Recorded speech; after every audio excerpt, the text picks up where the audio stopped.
Good morning, everyone, and welcome to the weekend. It's another beautiful Friday morning, and we're so glad you're tuned in right here on Ways Breakfast. Thank you for always starting your day with us. Your energy truly keeps the show alive. As we roll into the weekend, here's a thought from the futurist Alvin Toffler. He says the illiterate of the 21st century will not be those who cannot read and write, but those who cannot learn, unlearn, and relearn. And that quote couldn't be more fitting because today we're talking about the role of AI in shaping Africa's future workforce. My name is Oluchi Omink. As always, I'm joined by my brilliant co-anchors Triumph Akimboye and Goodness Idehe. Good morning, guys. Good morning. How are you doing today? Very well. Doing good. Are you sure? Grateful. I mean, this week I'm just going to be grateful for health because. Yeah. So I'm grateful for good health, right? I'm grateful that I am getting better. I'm glad to see you looking sharper than you were before. I mean, let's thank God for Triumph's life. So we are grateful. And all of that. Goodness, how are you feeling this morning? Awesome. Awesome. Wonder. I feel great as well. And I've been talking to Triumph behind the scenes. So I feel like sharing this motivational It's will be speech needed. to everyone. Please go on. It's that thing, when people give quotes, we feel like it's a bit cliche at times, right? Like, all these cliche quote, motivational speakers, you guys have spoken a lot. Let's move on to reality. But in recent times, I've started seeing how some of these cliche things we true. think are actually true. Because something recently happened, and the only conclusion I could come out with is that if you have an idea, start. Yeah. You are not the That's only it. person thinking about that idea. There are 1,001 persons out there with similar inspiration. So if you do not start, you're the one who's going to lose at the end of the day. And again, of course, that word that always says that the sky is big enough for everyone to fly is very, very true. So I'm in this state and in this point of my life where I'm actually grateful for the little things I started this year. I mean, the year is coming to an end. People are reflecting on their choices, on their decisions, on their resolution. And even though 2025, I did not have like a clear understanding of everything, but eventually, some things I started, I'm grateful I did it. So yeah, my motivation to you guys, if you have an idea, start it. Just start it. Start it anyhow. You will figure it as you go because I'm currently still figuring a lot of things as well as my co-anchors. But we're going to take a short break because today we're talking about the future of AI in Africa's workplaces. Of course, we have a wonderful guest who will be joining us physically in the studio. It's about to be a very awesome time, and you do not want to miss any of this segment. We'll take a short break now. When we come back, we're heading to the newspaper review this morning. So please stay with us. We'll be right back soon.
Welcome back, our dearest viewers. Remember, you are the main ingredient in all of our conversations, and we'd love to hear your thoughts and perspective on everything that we're going to be discussing. Our phone lines are open. Please call us on 0702 5007749 or 0701424220. And if you're yet to subscribe to our YouTube channel, it is at Official Upgrade TV. Click the subscribe button, like, share the link to channel 145 on your GoTV, and be part of what we do here. So it's time for the newspaper reviews, the most not exciting part of this segment because we get to read a number of stories happening across the nation. But we'll be starting with Goodness for the Tribune. So let's have it. All right. So above the masthead on the Tribune newspaper, we have the first story: presidential prerogative of mercy at review stage. and not final, says the AGF. And the story is on page 6.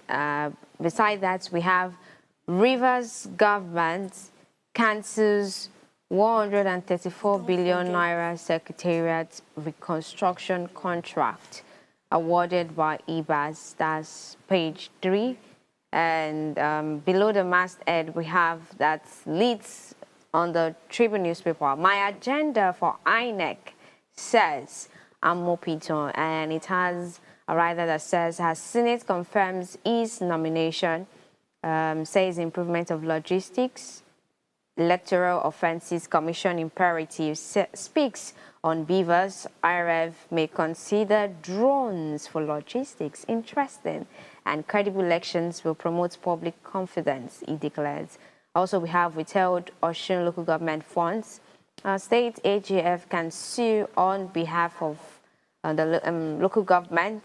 Abuja court rules.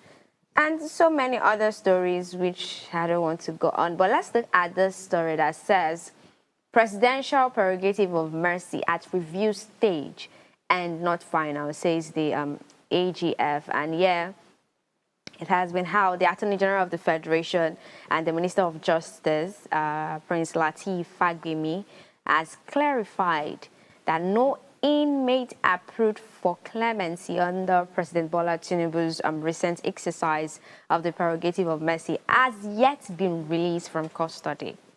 So they are not yet released.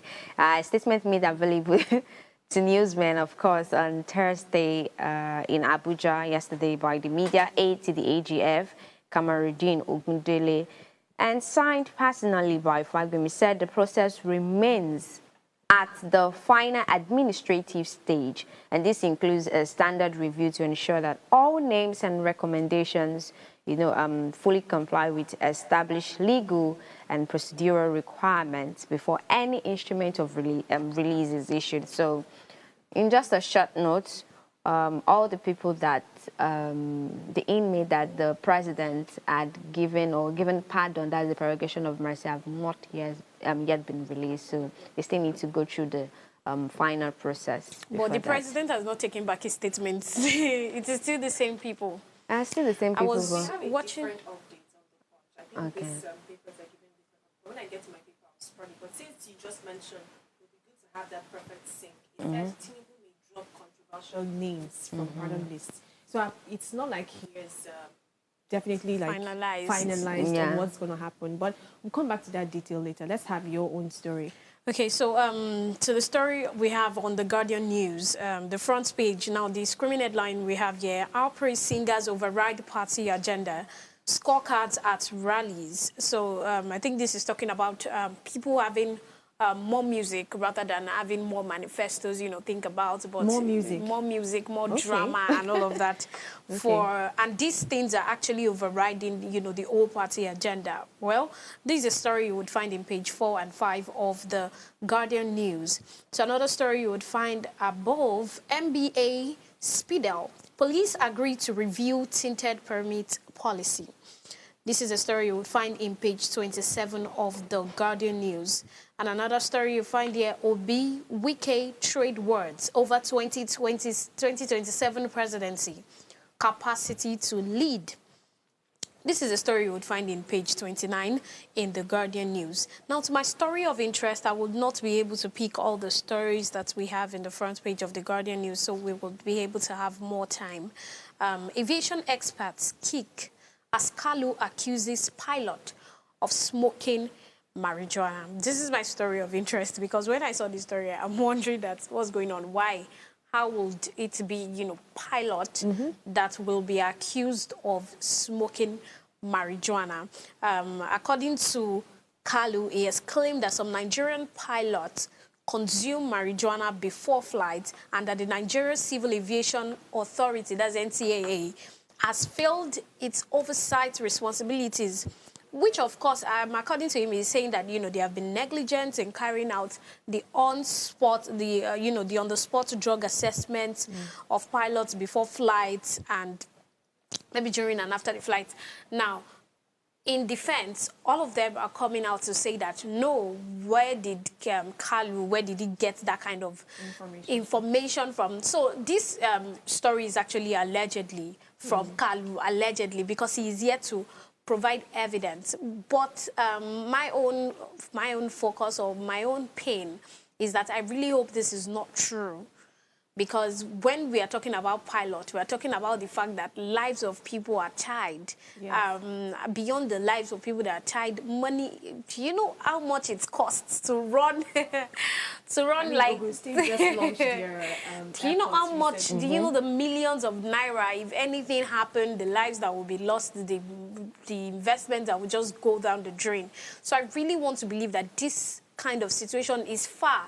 However, I remember that yesterday we were talking about the rate of drug abuse in the country right now, which is actually increasing in a very alarming rate. Yeah. So I really think that this is not a true thing, and if it is true, let's NCAA do the needful. Always do the needful, because they are key to us in Nigeria. You know what this story reminds me of? The detail I gave you yesterday on a particular, what do you call these people? These cab drivers, some of them found in dubious activities, stealing from their clients and all of that. So it just makes me think that on air, And land, water, all everybody of is these guys facing need something. oversight. And it's not even something to laugh about, because transportation is a daily thing. I mean, we all move around. Many people have lost their lives because of careless drivers, careless pilots. So we're hoping that this particular story really is not the case, because it is going to be very dangerous and not something that we should talk about. But of course, I have other details for you on the Punch. Still going with what Goodness mentioned with the pardon list. He says, under pressure, Tinubu may drop controversial names from pardon list. AGF probes presidential pardon list after NDLEA, ICPC and police allege name smuggling by committee. What do you expect in this country? In this country, there's this thing they say where in life, you need to know people in certain areas. In the hospital, have connect. In the police station, have connect. In government agencies, have connect. Because when it's your turn, when you need your name to be smuggled for things, it's going to eventually happen. there. And there's this allegation here of name smuggling by committee. But again, away from that, you see INEC to review lecturers' roles as Senate confirms Amin Pictor. Bandits kill 5 policemen, 3 guards in Zamfara. Man burns ex-girlfriend inside Oyo barracks. This has to be the 4th time or 5th time this week we're hearing stories of lovers who are killing themselves in very terrible way. And of course, this is where we're going to end our story and our newspaper review. We'll take a short break, and when we come back, we're heading straight to our hot topic today. We have a guest who's joined us. Basically, it's about to be a very awesome and expository segment. You do not want to miss it at all. So please stay tuned. We'll be right back.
Tell us you're a Nigerian without saying a word. Energy security is one of the most pressing issues for many developing countries like Nigeria. And if there's going to be any meaningful progress, addressing our energy issues is non-negotiable. I need to see light for my house. Make them do something. Band A is expensive. I literally have to turn off all my appliances just to reduce costs. We need light. Introducing the Energy Outlook, your go-to show for everything energy. Every week, we'll bring you the latest insights, innovation, and in-depth analysis of Nigeria's energy sector. From policy discussions to regulatory insights, we will analyze the key decisions influencing growth and sustainability in the energy sector. We'll bring you the human stories behind the headlines, giving you a personal perspective on the broader energy challenges. Join me every Friday at 6 p.m. for the Energy Outlook, your guide to the future of energy, where energy means business.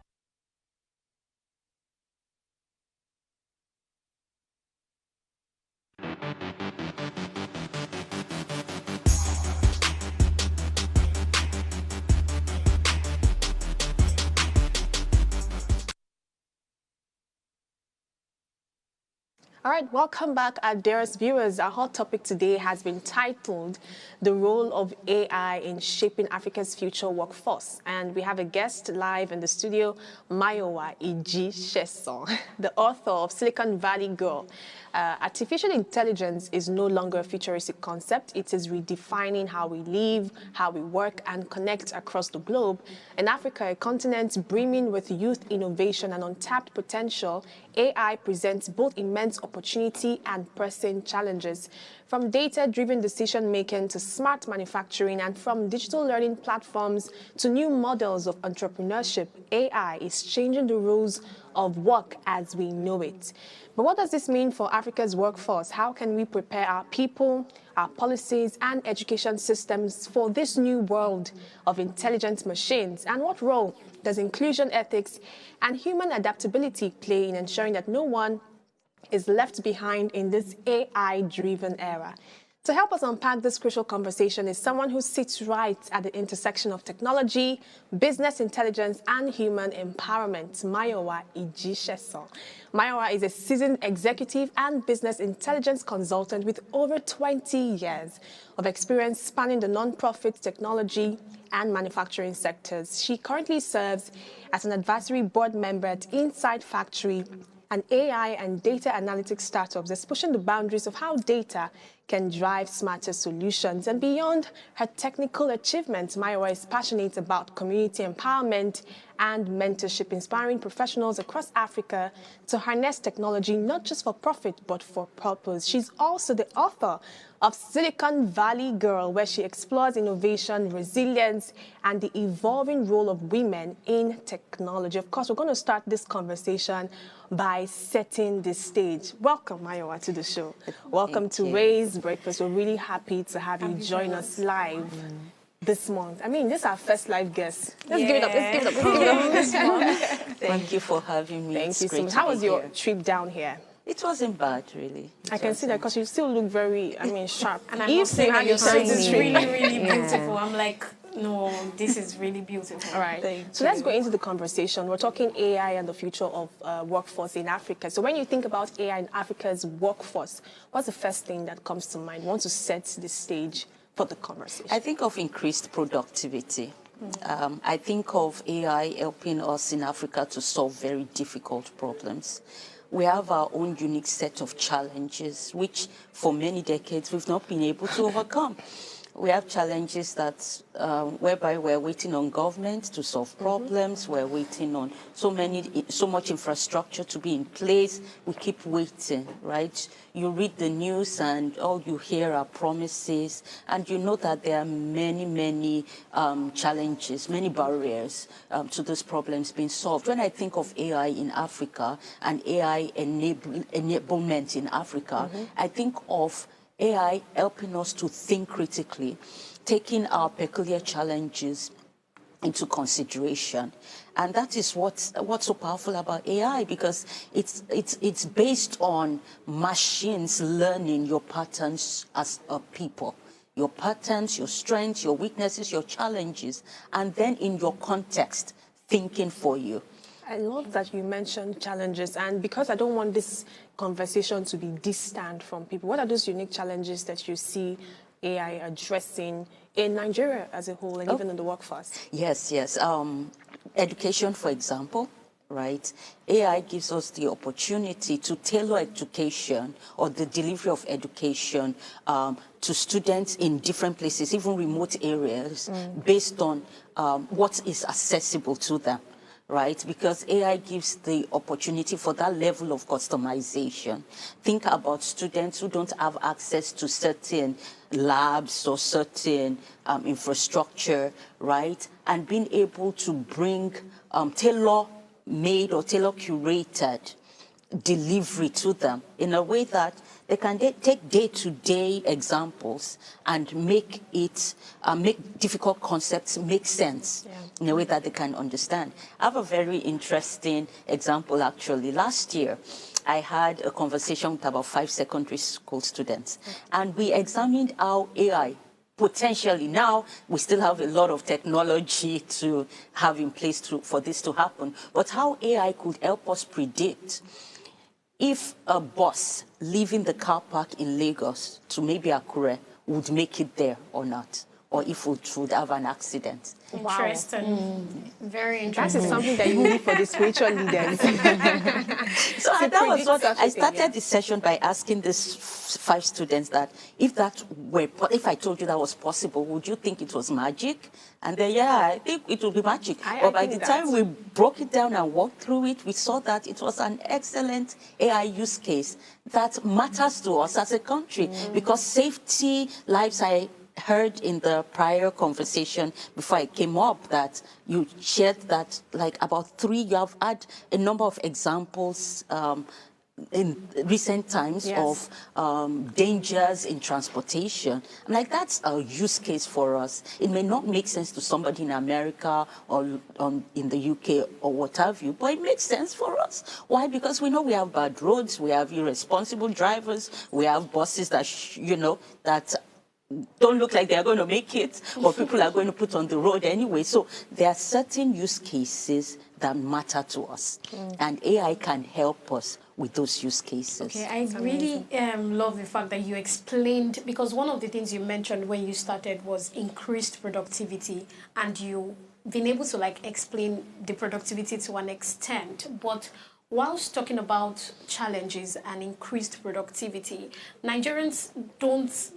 quite a number of Nigerians might not share the same perspective that you share, or that I am going to agree with you, which is as regards the fact that sometimes they don't believe that their productivity, they believe, people seeing AI as competition, which is something that I want you to be able to open up and then change their mindset in a way, because people see it more as a competition. Because if we are talking about increased productivity, people still believe that there's certain things, like you said, you're saying that AIs are machines, they're learning what we are doing. So why do we have it? Why is it on board? Why is it becoming like a threat to us? Yes, and that's very understandable. I mean, people are afraid that AI will take my job. Like, why should I adopt AI? Why would I adopt somebody who is here to take over my job? But we have to realize that in the future, the person you are going to be competing with is not really AI, but it's the person who is using AI to do their job better. Whether we like it or not, AI is here. And if our approach to it is fear, then if you're an entrepreneur, in a few months' time, in a few years' time, your competition is not going to be another person like you. Neither is your competition going to be AI. Your competition is going to be the person who is using AI to power what they are doing. So we can have a different mindset about this, not as AI taking over our jobs, but we working together with AI to make our jobs better, to do our own jobs better, because AI systems still need human beings, but they need to work together with AI. We just need a different set of skills. However, that domain knowledge expertise is still important. For example, you are in media, you've done it for many years. You are a person who understands it. AI needs your domain expertise to guide it, to help you do your job better. So instead of anything we are afraid of, right? Anytime we're afraid of something, it's usually an indicator that, okay, let me educate myself a bit more about because fear is never a strategy. I want to bring this home before goodness speaks. There's this recent trend I saw on social media that really got me, would I say, I was curious. I was curious for the people in that sector, that's the photographers. I don't know if you saw this new trend of AI that could really replicate a person. You would think you actually went to a studio for that shoot. And if I'm a photographer and you're telling me that AI is helping me here, I might be thinking different because that was something that you wouldn't even need a person to help you with. And of course, people have been saying this and they're wondering if I need to book the next 40K for a session with a photographer or if I could use AI. So since you've said that the real threat, right, is those that really know how to use this technology, what kind of job do you think would be gone and what new jobs will be emerging in the coming days? Yes, thank you for saying that because definitely there are some certain jobs that will be phased out. Now, if I were a photographer who is afraid of AI taking over my job, then I will find out what AI is doing and what is missing. What's the missing link? What it's not doing so well? Some of the jobs that we'll begin to see and we're seeing emerging are things like AI prompt engineers. Okay. People who know, based on their knowledge of the field, right? People who know how AI should be given instructions in order to do it better than it's doing.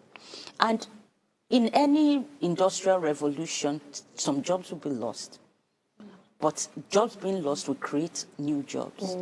When electricity came on the scene, some jobs were lost, but new jobs were created. When the internet came, many jobs were lost, but many jobs were created. So I think that we should, and I'm not, it's not an either or. For example, the photographer who is resisting AI, it's not going to make a difference. The fact that I'm saying that AI is terrible, AI is taking jobs, it's not going to make the difference. Why? Because the clients that are going to be using are still going to do so. So, like I said, fear is not a strategy. Going to bury my head under the sand is not a strategy. And maybe in some cases, I need to do an evaluation of the space I'm in and determine if I should continue there or if I need to move. This is like sounding the alarm that it's coming, and it can either resonate fear in us, it can resonate an empowerment because it will create new jobs, definitely. So these give a sound that there is a need to actually be ahead. Because if you're not ahead, let's talk about this photography. I was watching a short video, maybe a 10 seconds video. I did not know it was AI. The lady was cooking. Usually we see this AI, you know, this cat, I don't know, this meow meow. I don't know if you see all those things. And then it's been trending. Very funny, it's been trending, but not like that. This one looked like a real lady. She was in the kitchen. She was preparing rice and stew the Nigerian way. But I did not know it was AI. It was until I went to the comment section. The person was now saying that the reason why I realized it was AI was because of the way she scooped the stew out of it. So let's talk about I don't want to use the word the deceits or the lies. I mean, it brings me to see that I'm scared because now it feels like there will be more criminal activity on the rise, because if you can deceive me to that extent, just at one shot, then I'm done. Yeah. That's the same way somebody might come to me maybe with come and sign this, come and get this done, and then I'm done because I did not know it is AI. So how do we balance it? Are we to fall back to knowledge that, okay, maybe you're not wise enough. Maybe that's why you're not able to stand with AI. Or so I don't really know. Yeah. It's really quite scary. In fact, sometimes the greater danger is in even not knowing what you should be scared of. Because the things we can think of now, potential harmful use cases that criminals could use, they are scary enough. But there are even things that we don't know yet that we should even be more concerned about. I mean, like the example you shared, what if somebody sends a video of your mom and it looks like your mom, and it's like she needs money, you know? And it looks like your mom, she's splitting and everything. Now, some of the things we have to still be rooted in is basic human interactions. You get what I'm saying? Yeah. Especially if something is going to cost you something. Okay, someone sends me a video that looks like a loved one. Unfortunately, neither of my parents are alive. Send me something that looks like a loved one. What does basic human interaction look like? I pick up the phone and call the said person. Yes. And listen to how they talk to, because that also could be, listen to how they respond. We still need to be in touch with our humanity, because there's a certain way humans behave that no matter how machines emulate us, they can't get the essence of the human being. So human connections still need to be strong, because when it comes to personal deception through AI, those are some of the things that will still bail us out. Now, as far as the things that we may not even know that are actually scary about AI, that we don't even know to be scared of. Right? Because I see I'm a data person, a business intelligence person, I'm an AI person. I see things we're not even seeing yet. What I think at the technical level, the impetus on us as technical people is to provide knowledge. Because I've been saying that AI is not a tool for the technical person. AI is a tool for the ordinary person who is trying to solve problems on a day-to-day basis. My own commitment, personally, is to try as much as possible to demystify AI in Africa, in Nigeria. I have the privilege of being exposed to both worlds. I was schooled in America. I've got a lot of experience there, and I have a gift from God to explain highly technical terms in simple ways. That is the gift that I hope to use in this season to educate as many people as possible and bring AI from, it's difficult, and make it ordinary. Why? Because AI is a tool, and a tool is for the people solving the problems. Think of a hammer. A hammer is just a tool. Without the door, without the nail, without the carpenter, a hammer is useless. AI is like that. It's not for technical people. So the technical people need to make it easy for others to understand. And that may be where we start to see how AI, the things we really should be afraid of in AI, and how we can, through our intelligence, our knowledge, and our humanity, to mitigate those risks. All right. You've given us a lot of expository on this aspect of AI. But I want to ask a question. And when you started, you made mention of AI being customized to a particular situation or a society. And you gave a story concerning how you use AI to predict if a car or a bus was going to run into an accident. Now, I want to ask this question. Recently, we celebrated the World Mental Health Day, and the theme was tagged for catastrophe and emergencies. So in this situation, let me bring it down to Nigeria, because obviously we've had several crises outside the country now. In this particular country, Nigeria, where some of the emergency cases we have issues like flood in the western parts. In the northern parts, we've had issues with insecurity. Yes. How can AI be really utilized to solve the situation? Thank you for that great question. First of all, I want to correct something. Okay. We did not use AI to predict, or else I'd be a what?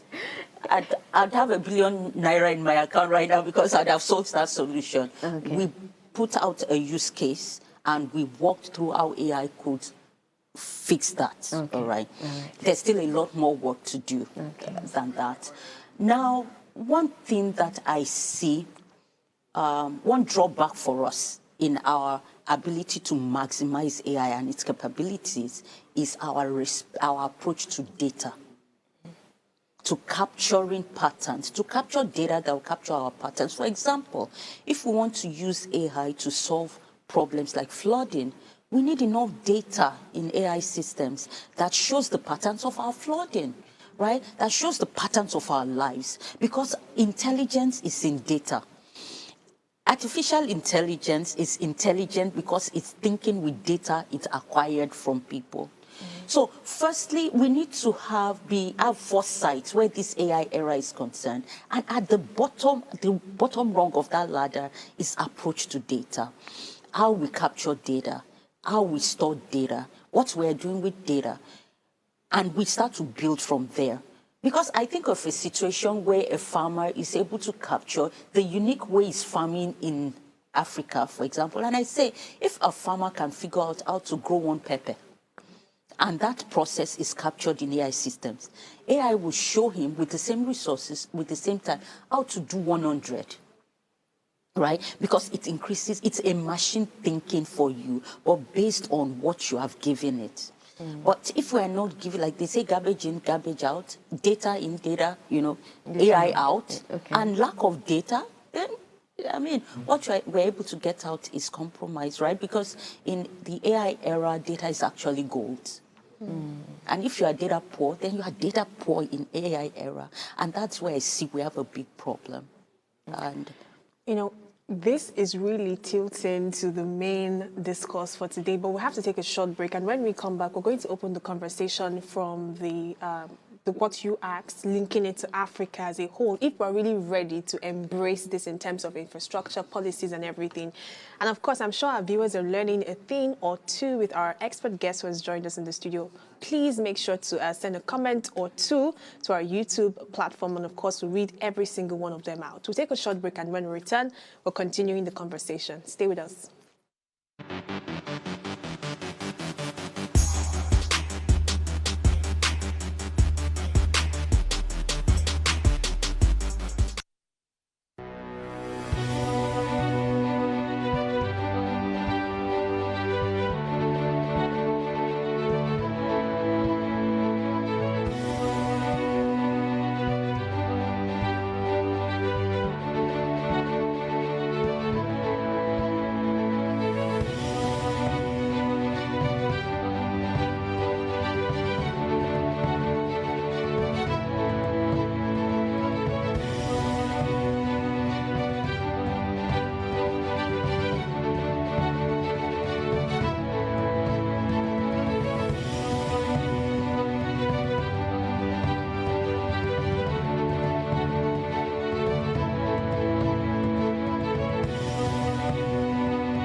All right, welcome back, dearest viewers, to another beautiful segment of Ways Breakfast this Friday.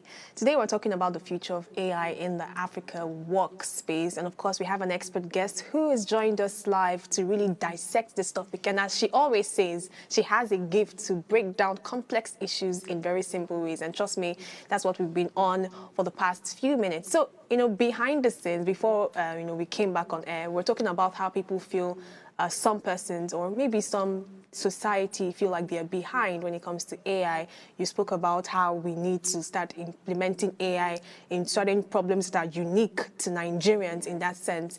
And I'm going to go back to what you said. Do you have will I say, a perfect balance of two worlds? I mean, you were in the Western world for a while, you're back in Africa and Nigeria, you're doing great work.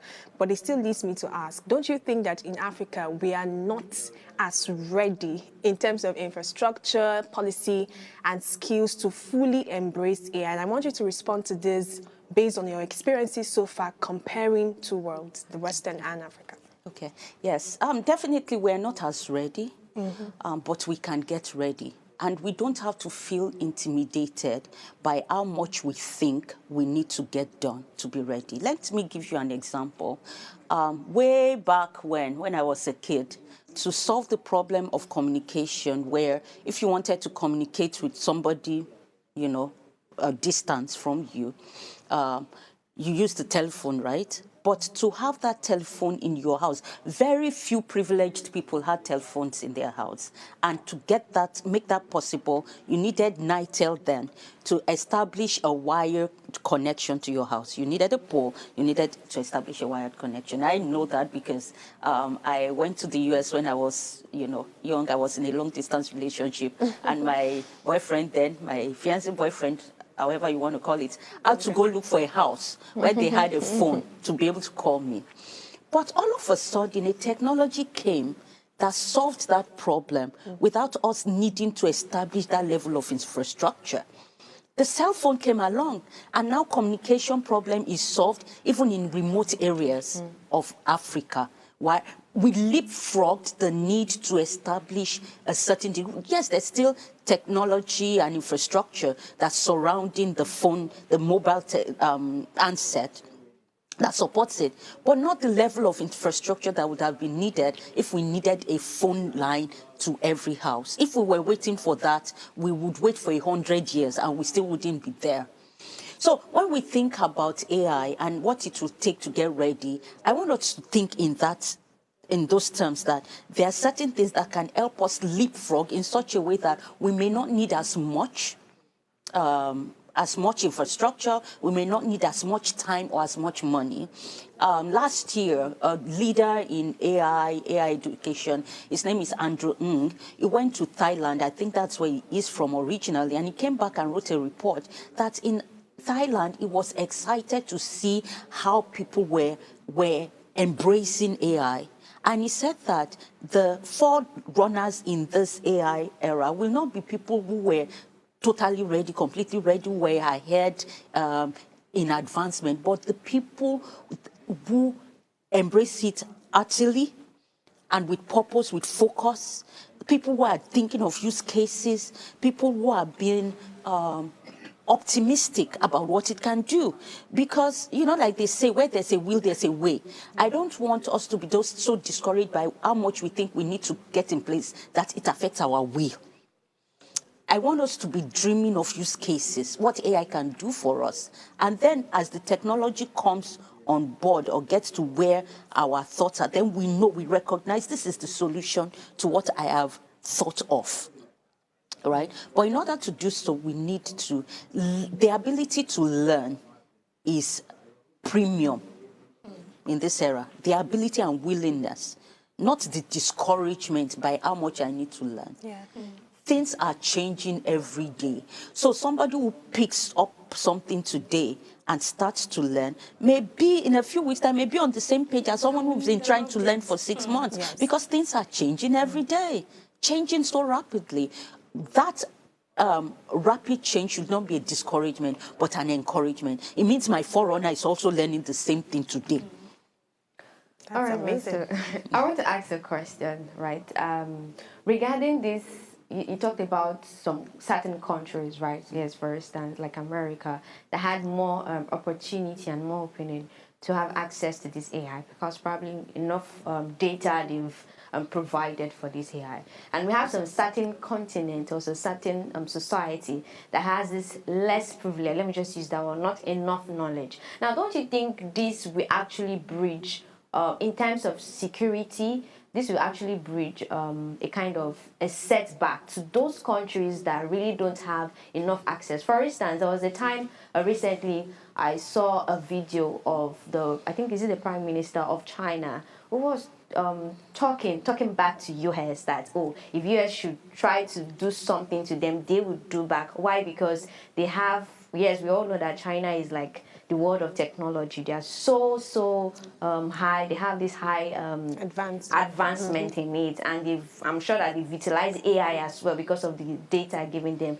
to be able to do more, probably more war weapons than so. But don't you think this will also cause a threat to those countries who have less access in terms of security? Okay, so let me show the way I see it. Now, this is me personally. America has innovation. China has technology. In fact, they are at war right now. Who is going to be ahead? China is way advanced in many areas, but is still dependent on America to the chip level, the computing power that's required for AI. So there's that conflict there. But where does Europe stand? Europe is not producing cheap or the technology that China is producing, but they're not rolling in the sand and burying their head that we're disadvantaged. They are taking what they can have power and control over, and they are making a way, even though they are still leaning on America, they're still leaning on China, which is a dangerous place to be for any society. So every society, community, culture, country, continent is nervous. Why? Because there's dependency in one way or the other. But if we lean into if we just give up because of our nervousness, because we're so aware of what we lack, and we don't take inventory on stock of what we have, then that's why we're going to lose. Not because of what we lack, because everyone lacks something. Yeah. We're going to lose because of our fear, because we choose not to take control of what we have. What do we have? We have people. We have, and then we have young people. We have youth. 60% of Africans are under 25.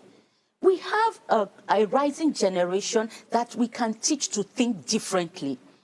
And you know what? If we harness what we have, there will be something about us that the rest of the world will be nervous about. But they hope we don't see it. They hope we keep seeing what we don't have. You know what's going to happen? When everybody eventually gets themselves, okay, then they are going to package something to come and sell to us. And because we didn't take control, we're going to buy and pay premium. And then we're going to go and borrow money so that we can buy. So very key. And that's what you just said is something like really interesting that we just, because now if we're talking about, you mentioned that our youth, we are yet to harness the kind of power we have, which is the power of men. So how do, let's start now, it brings you to say something like the federal government is key if we are going to do anything different. But really, are we seeing the federal government, or we are saying that maybe it is the private sector? There will be some people that will be the one coming up and saying that, okay, I am going to be investing this and that. Or are we saying that maybe there is a possibility, knowing fully well the state of the federal government that we have when it comes to them enforcing certain things? I love the questions you are asking, because these are things I've thought about as far back as last year. If we are going to wait for the government, the government has a part to play, but if we are going to wait for the government, we all know the inefficiencies in our government. If we're going to make a way, if we're going to be successful with this, everybody has a part to play. The private sector has a huge part to play. Even Nigerians in diaspora have a part to play, because we have exposure to certain things that we can bring through education, even virtually. So at the national level, we need to start having an AI strategy for the country. That's what other countries are doing. They're setting up posts in the cabinet for AI, for somebody or a team of people to think of an AI strategy for the country. So we need that, but also the private sector, because we've seen over time that it's the private sector that makes things work here. So the private sector needs to leverage its strength and its efficiencies to make this work. When I talk about our data debt, because we are data poor, to fill that debt or to catch up on that debt, it doesn't require the government. It even takes individuals starting to capture data more intentionally. And it doesn't have to be on a robust, complicated system. Excel spreadsheet, right? Yeah. Capture data.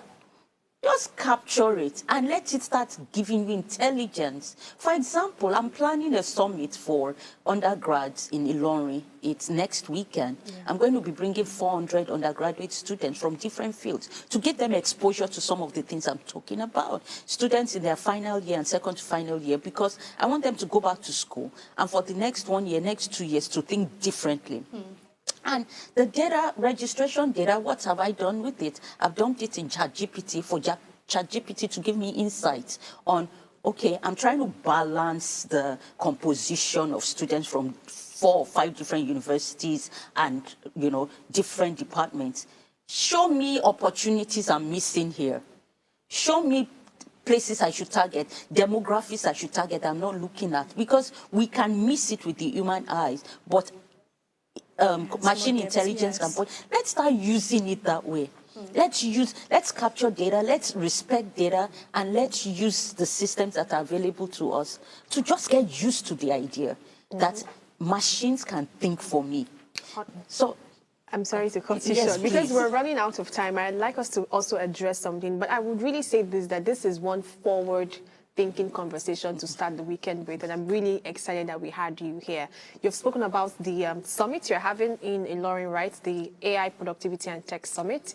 Okay, thank you for shedding light on that. But let's talk about the book that you wrote, Silicon Valley Girl. I feel like that name is very chic and very Gen Z in that sense. So I'd like to ask you what inspired the book and how does it connect to your journey in technology and leadership? Because we're wrapping up the show, so let's bring it home.